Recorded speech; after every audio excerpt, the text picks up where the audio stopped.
Mahal mo ba talaga ako? Tanong sa akin ni Belen. Oo naman. Bakit mo ba tinatanong sa akin ang bagay na yan? Balik tanong ko noon sa kanya. Wala lang. Ang tanda ko na kasi, di ba? Ikaw, bata pa. Too good to be true kasi. Sagot ni Belen sa akin noon. Natahimik na lang ako noon sa sinabi niya at hinawakan ko na lang ang kamay niya. Magandang araw po sa inyong lahat. Lalo na sa mga listeners dito sa inyong channel. Ako nga po pala si Leo, tubong Caloocan, at kasalukuyang nakatira sa Bulacan. Lumaki akong kasama ang nanay ko. Siya lang ang kasama ko noon. Bata pa lang ako, hindi ko na nakilala ang tatay ko. Hindi ko nga alam kung ano ang itsura niya. Wala ring nabanggit noon si nanay sa akin tungkol sa kanya. Kapag nagtatanong ako noon, tahimik lang siya noon. Ang pangalan ng nanay ko ay Marie. Payat si nanay, pero matatag at palaban. Araw-araw siyang naglalaban ng mga damit ng mga taong nagpapalabada sa kanya ng mano-mano. Madaling araw pa lang, gising na siya. Naghahanda na siya ng almusal naming dalawa. At kahit pagod na siya sa paglalabada, umi-extra pa siya noon sa palengke para magtindera. Bilib na bilib ako sa nanay ko. Dahil lahat, handa niyang gawin para sa akin. Kaya naman, naisip ko noon na kapag nabigyan ako ng pagkakataon para makabawi sa kanya, gagawin ko ang lahat. Hindi naging madali ang buhay namin ni nanay. Habang tumatanda ako, mas lalo kong nakikita kung gaano kabigat ang pasan niya. Minsan, kahit ayaw niyang ipakita, ramdam ko na pagod na siya. Pero kahit ganon, hindi siya nagre-reklamo. Lagi niyang sinasabi sa akin na okay lang siya at kaya pa niya. Basta raw makapagtapos ako at maging maayos ang buhay ko balang araw. Pagdating ko ng tamang edad, hindi na ako nagdalawang isip. Ayokong puro si nanay lang ang kumikilos. Gusto ko na ring tumulong. Hindi man malaki, basta may maiambag ako sa pang-araw-araw namin. Kaya isang umaga, matapos kong ihatid si nanay sa palengke kung saan siya nagtitinda, dumiretso ako sa kabilang dulo ng palengke at nagtanong-tanong kung may naghahanap ng trabahador. Hindi ako maarte. Kahit ano, papatusin ko. Ang mahalaga, marangal at may kita. Ilang oras akong paikot-ikot noon. May tumanggi. May nagsabi na puno na raw sila. Hanggang sa may isang matandang lalaki na may pwesto ng gulay ang tumingin sa akin mula ulo hanggang paa. Tinanong niya kung kaya ko raw bang magbuhat. Tumango lang ako noon. Doon ako nagsimula bilang kargador sa palengke. Mahirap ang trabaho. Minsan, halos hindi ko na maramdaman ang balikat ko sa bigat ng mga binubuhat ko. Pawis na pawis ako mula umaga hanggang hapon. Pero sa bawat bariyang inaabot sa akin, pakiramdam ko, may silbi na ako. Tuwing uwi ako sa bahay, ay iniabot ko kay nanay ang kinita ko. Nakikita ko na masaya siya. Ganito ang naging takbo ng buhay namin sa loob ng ilang taon. Ako sa palengke bilang kargador, si nanay, tuloy pa rin sa paglalaba at pagtitinda. Minsan, sinasabihan ko siyang magpahinga naman. Pero lagi lang niyang sinasabi na sayang ang oras at sayang ang kita. Isang araw, habang abala ako sa pagbubuhat ng mga sako ng bigas, may biglang tumawag sa pangalan ko. Akala ko kung sino lang. Paglingon ko, isang babae na hindi ko kilala ang nakatayo. Maayos ang bihis niya at halatang mayaman. Tinanong niya ako kung ako ba raw si Leo, ang anak ni Marie. Kinabahan agad ako noon at hindi ko alam kung bakit. Sinabi niya na amo raw siya ng nanay ko at Belen ang pangalan niya. Hindi ko pa siya nakikita noon kahit matagal nang nagtatrabaho si nanay sa kanila. Diretso niyang sinabi sa akin na si nanay ay inatake sa puso habang nasa bahay nila at dinala sa ospital. Parang gumuho ang mundo ko noon sa narinig ko. Nanlambot ang tuhod ko at nabitawan ko noon ang buhat-buhat ko. Hindi na ako nag-aksaya ng oras. Kahit hindi pa tapos ang trabaho ko, umalis na ako. Tumakbo ako palabas ng palengke at sumakay ng kahit anong masasakyan papunta sa ospital na sinabi niya. Habang nasa biyahe, paulit-ulit akong nagdarasal. Pagdating ko sa ospital, agad kong hinanap si nanay. Nakita ko siya na nakahiga. May mga nakakabit sa kanya at nakapikit. Doon ko lang naramdaman ang takot na matagal ko nang tinatago. Umiyak ako habang hawak-hawak ang kanyang kamay. Sinabi ng doktor na muntik na raw bumigay ang puso ni nanay. Mabuti na lang at agad na naagapan. Pero malinaw din ang sinabi nila, hindi na siya pwedeng magtrabaho tulad ng dati. Kailangan na niya ng pahinga. Kailangan niyang alagaan ang sarili niya. Sa isip ko, alam kong mahirap yon dahil paano na kami. Makalipas ng ilang araw, piniyagan na si nanay na umuwi. Mahina pa rin siya. Hindi na siya tulad ng dati. At dahil doon, hindi na siya nakabalik sa trabaho niya sa bahay ng amo niyang si Belen. Hanggang isang hapon, may dumating sa bahay namin. Walang iba, kundi si Belen. Personal siyang pumunta at kinausap niya kami. Sinabi niya na naawa raw siya sa kalagayan namin. Alam daw niya kung gaano kasipag si nanay at kung gaano niya ako pinapahalagahan. Baka gusto mong magtrabaho sa bahay ko, Leo, para naman makatulong ako sa inyo. At naging masipag naman ang nanay mo sa pagtatrabaho sa akin. Wika noon ni Belen sa akin. Gusto lang daw niya akong tulungan habang nagpapahinga si nanay. Hindi ko agad alam ang isasagot ko noon. Pero nang tingnan ko si nanay, nakita ko sa mata niya ang pag-aalala. Pasukan mo na anak kung gusto mo.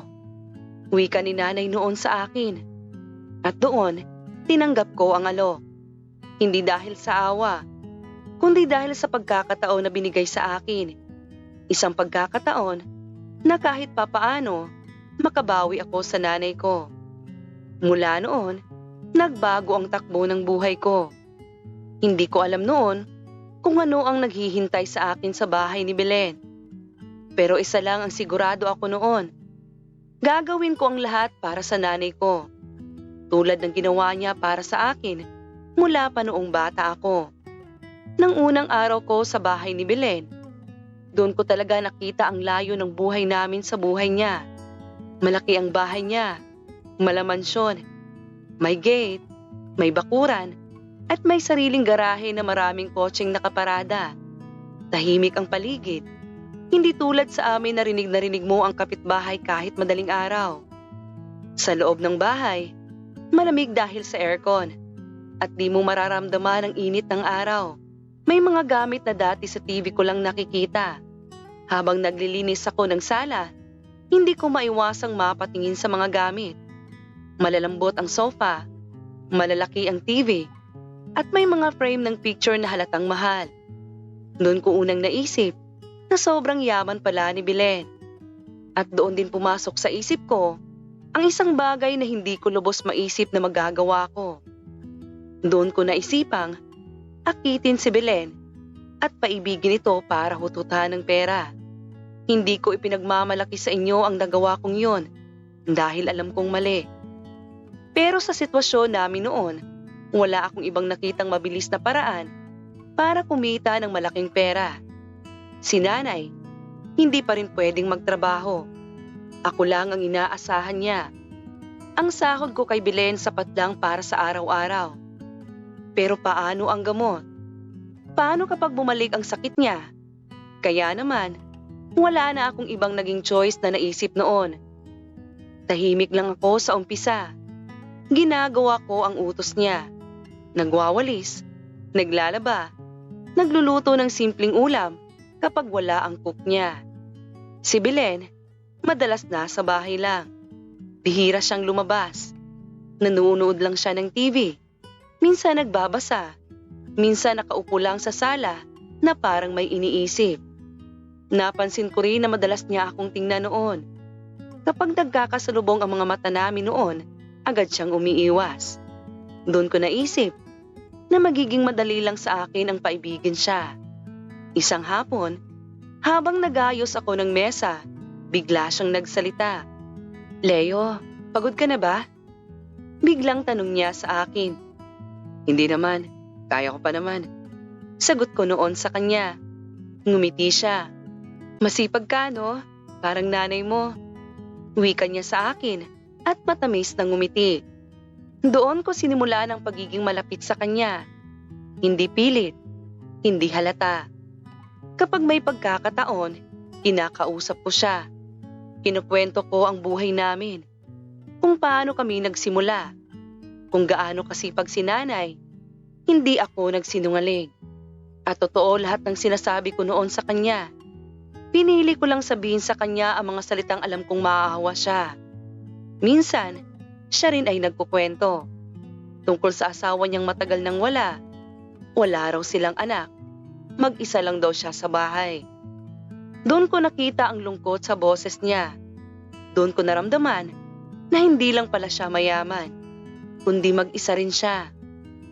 Habang lumilipas sa mga araw, mas nagiging madalas ang usapan namin.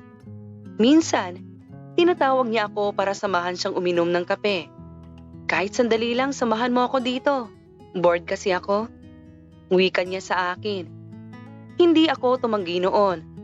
Lagi akong nakikinig sa kanya at sinasamahan ko siya tuwing malungkot siya. Isang gabi, tinanong niya ako, "Leo, masaya ka ba sa pagtatrabaho mo rito?" Tanong niya sa akin noon. Nag-isip muna ako bago sumagot. "Oo," sabi ko. "Malaking tulong ito sa amin ni nanay." Dagdag ko pa noon. Tumango siya. "Buti naman, masaya ako na makatulong." Tugon niya. Doon ko unang binanggit ang tungkol sa gamot ni nanay. Hindi ako diretsong humingi. Kwento ko lang sa kanya. Kinuwento ko lang na minsan, kapos kami. Na minsan, kailangan kong mamili kung pagkain o gamot ang uunahin. Hindi ako umiyak at hindi ako nagdrama. Basta ikinuwento ko lang sa kanya. Tahimik siya pagkatapos ko noong magkwento. Akala ko wala siyang pakialam noon. Pero kinabukasan, inabutan niya ako ng sobre. "Para sa nanay mo, pandagdag sa gastusin niyo." Wika niya noon sa akin. Nanginginig ang kamay ko noon habang tinatanggap ko yon. Hindi ko agad binuksan. Nagpasalamat lang ako. Pero sa loob-loob ko, alam kong gumagana ang plano ko. Mula noon, mas naging open ako sa kanya. At kahit di na ako noon humihingi sa kanya, kusa siyang nagbibigay. "May iniisip ka ba?" Tanong niya minsan. "Wala," sagot ko. "Napagod lang siguro." Hanggang sa dumating sa punto na hinahanap na niya ako kapag wala ako sa paligid. Kapag day off ko at umuwi ako kina nanay, tinatawagan niya ako. At sa paglipas ng mga araw, naramdaman ko noon na unti-unting napapalapit at nahuhulog ang loob ni Belen sa akin. Isang gabi, habang nagliligpit ako, bigla niya akong nilapitan. "Leo, salamat sa'yo." Wika niya. "Para saan?" Takang tanong ko kay Belen. "Sa pagsama sa akin. Hindi na ako masyadong nalulungkot. Tsaka, palagi kang nandyan tuwing nalulungkot ako. Simula nang dumating ka sa buhay ko, hindi na ako na-bored." Wika ni Belen sa akin. Hindi ako sumagot agad noon sa kanya. Tumingin lang ako sa kanya. Doon ko nakita ang saya sa kanyang mga mata. Doon ko naisip na sapat na ang atensyon na nakuha ko. At doon ko rin sinimulan na hingan siya ng pera. Hindi naman siya tumatanggi. Minsan pa nga, siya na ang nagdadagdag ng mas malaking halaga.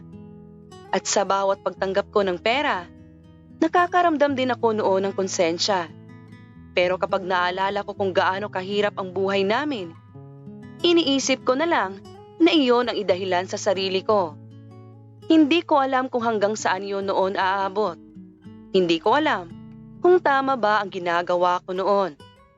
Ang alam ko lang noon, ginagawa ko yun para sa nanay ko. at handa akong panindigan ang desisyon ko kahit anong mangyari. Hindi ko na malayan kung kailan tuluyang nagbago ang relasyon namin ni Belen. Ang alam ko lang, dumating sa punto na may nangyayari na sa amin. Isang gabi, umula ng malakas.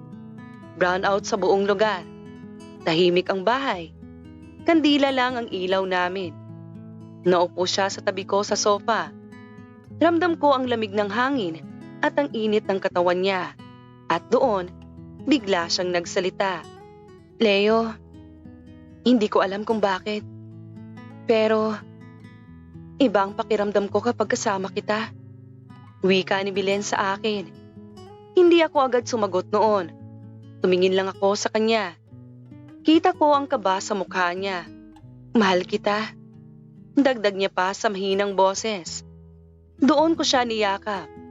Hindi ko na inisip kung tama o mali. Ang alam ko lang noon, ayokong maramdaman niyang mag-isa siya. At sa totoo lang, nasanay na rin ako noon na palagi ko siyang kasama. Simula noon, naging kami na. At halos araw-araw ay may nangyayari na sa amin noon ni Belen. At doon ako mas lalong humingi sa kanya ng pera. Ang bait mong anak, sabi niya minsan. Swerte ng nanay mo sa'yo. Ngumiti lang ako noon. Hindi ko sinabi noon sa kanya kung ano na ba ang nararamdaman ko.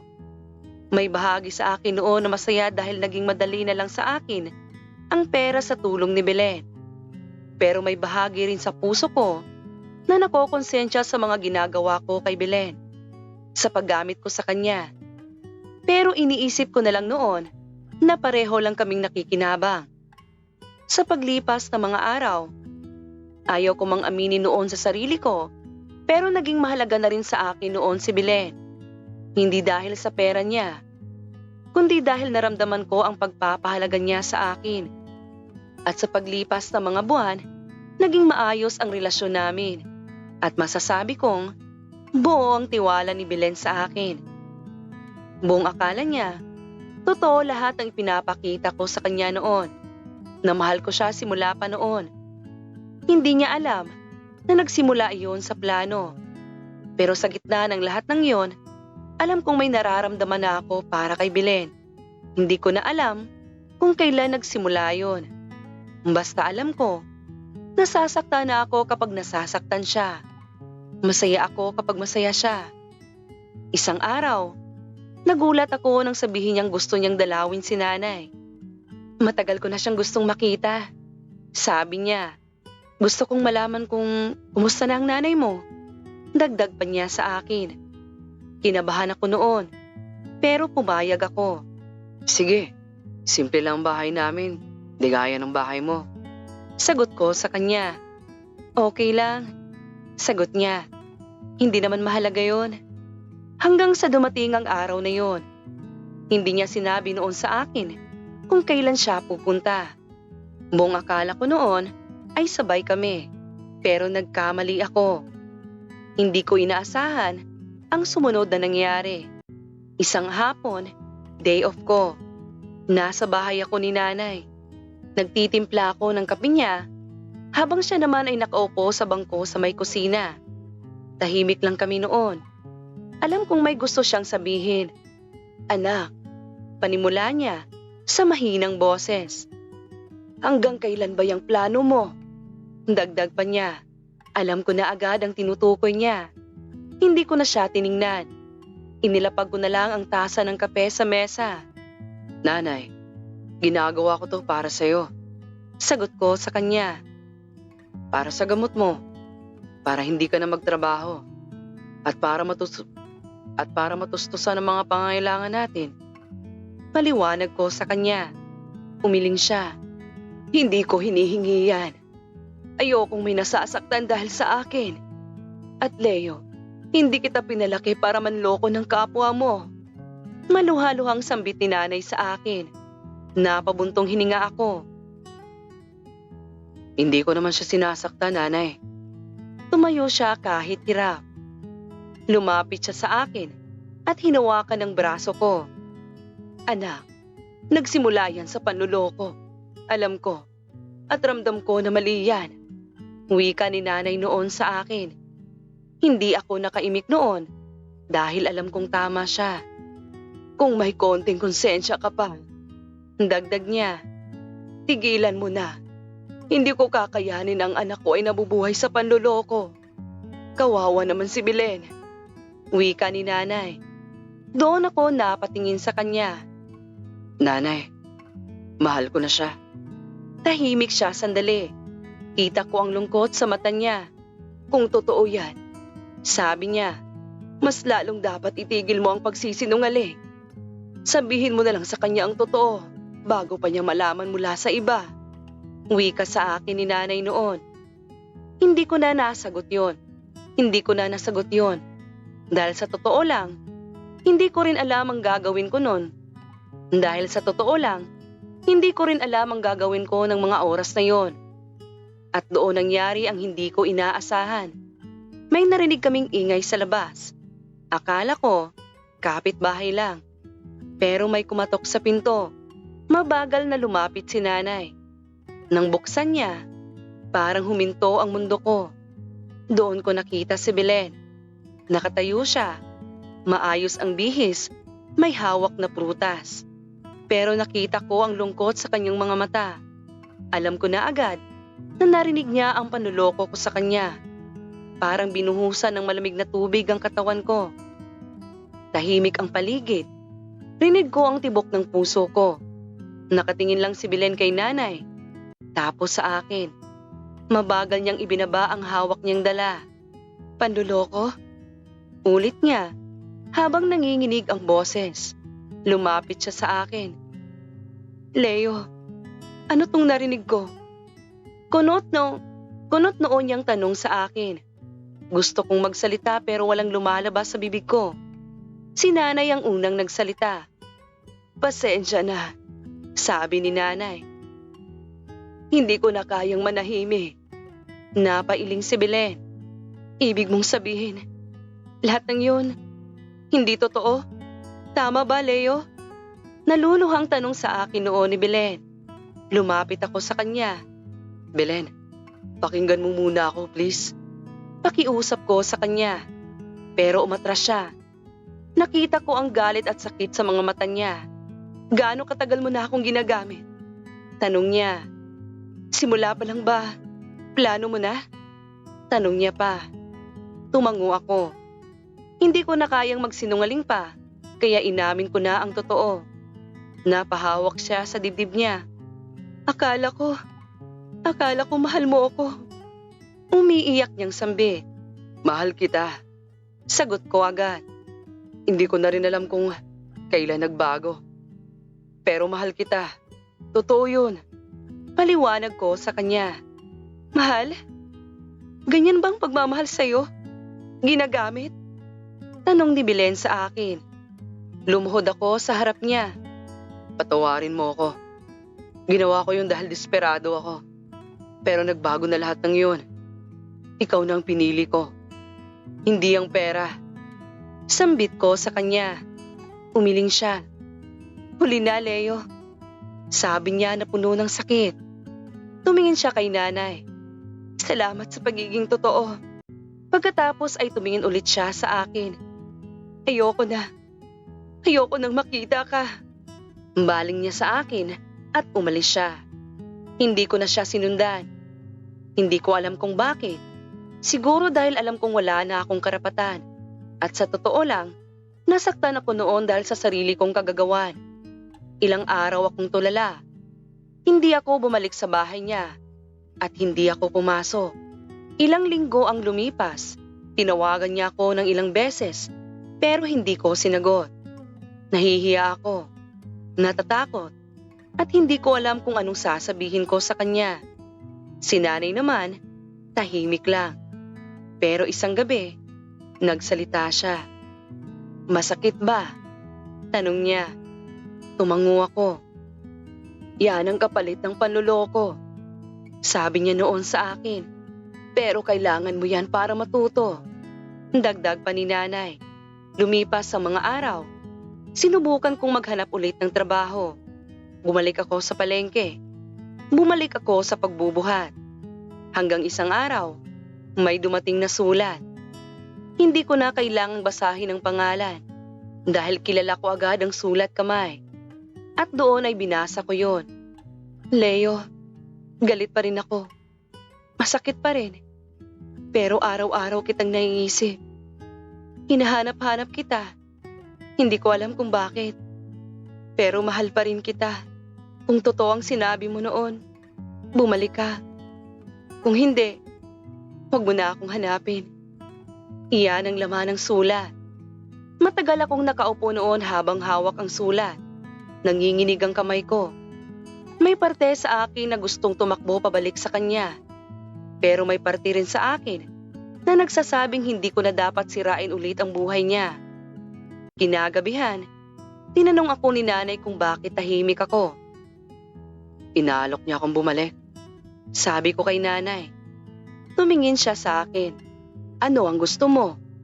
Tanong ni nanay sa akin. Hindi ako agad sumagot. Gusto kong bumalik. Gusto kong ayusin ang lahat. Gusto kong patunayan na hindi na ako yung Leo na nagsinungaling para sa pera. Pero natatakot din ako. Paano kung masaktan ko lang siya ulit? Paano kung masaktan ko lang ulit siya?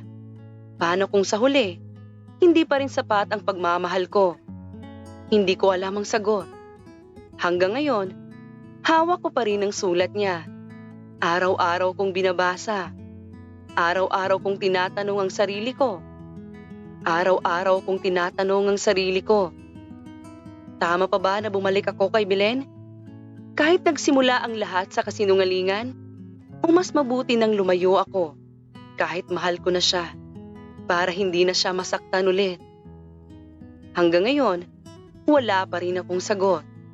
Kaya nagpadala ako ng sulat dito sa inyong channel. Nagbabaka sakali akong baka matulungan ninyo akong masagot ang katanungan na matagal ko nang hinahanapan ng kasagutan. Nagbabaka sakali akong baka matulungan ninyo akong masagot ang katanungan na matagal ko nang hinahanapan ng kasagutan. Maraming salamat po sa pagbabasa ng aking kwento. God bless you all. Merry Christmas.